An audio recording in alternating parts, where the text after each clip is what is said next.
নমস্কার বন্ধুরা, আজ আমি আপনাদের দেখাবো কিভাবে খুব সহজেই ঘরে নরম স্পঞ্জি রঙিন টুটি ফুটি কেক বাড়িতে বানানো যায়। আমি এই কেকটা বানিয়েছি ওভেন ছাড়া, একটা স্টিলের বাটি আর কড়াই ব্যবহার করে। ভিডিওটা শেষ পর্যন্ত দেখবেন। প্রথমে আমি একটা স্টিলের বাটি নিয়েছি। এই বাটিটার চারিদিকে ভালো করে তেল ব্রাশ করে নিলাম। এরপর সামান্য ময়দা দিয়ে বাটিটার চারিদিকটা ঘুরিয়ে নিলাম, যাতে কেক পরে সহজেই বেরিয়ে আসে। এই বাটিটা তৈরি করে রাখলাম। এবার একটা ছোট বাটিতে টুটি ফুটি নিলাম। এর মধ্যে অল্প ময়দা দিয়ে ভালো করে কোট করে নিলাম, যাতে টুটি ফুটিগুলি নিচে বসে না যায়। এখানে আমি চায়ের কাপ দিয়ে মেপে সব উপকরণ নেব।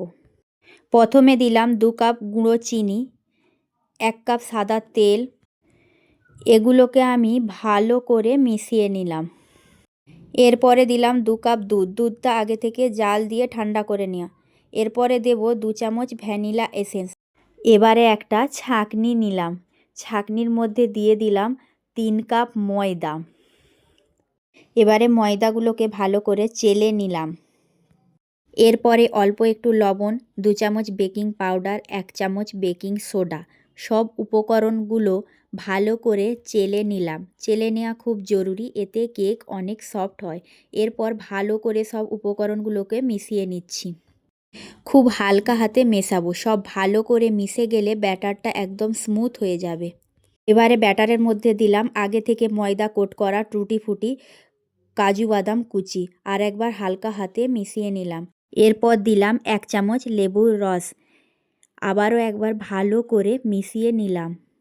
এবার এই ব্যাটারটা আগে থেকে তৈরি করে রাখা স্টিলের বাটিতে ঢেলে দিলাম। তারপরে বাটিটা নিচ থেকে একবার হালকা করে ঝাঁকিয়ে নিলাম, যাতে ভেতরের কোনো এয়ার বাল্বস না থাকে।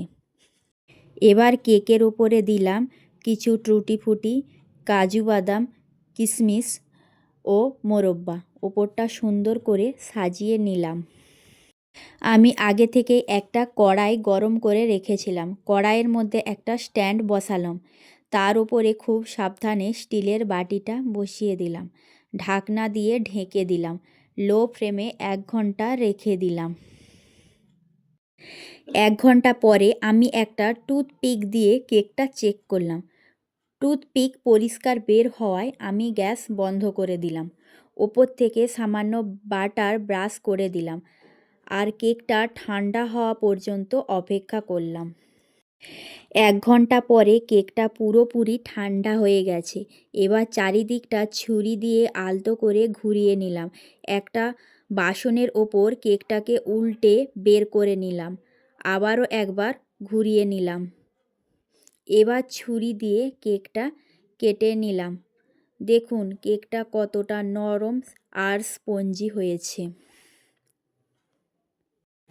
আজকের এই টুটি ফুটি কেক রেসিপি আপনাদের ভালো লেগে থাকে অবশ্যই লাইক করবেন, কমেন্টে জানান কেমন হয়েছে, আর নতুন নতুন রেসিপির জন্য চ্যানেলটা সাবস্ক্রাইব করবেন। ধন্যবাদ।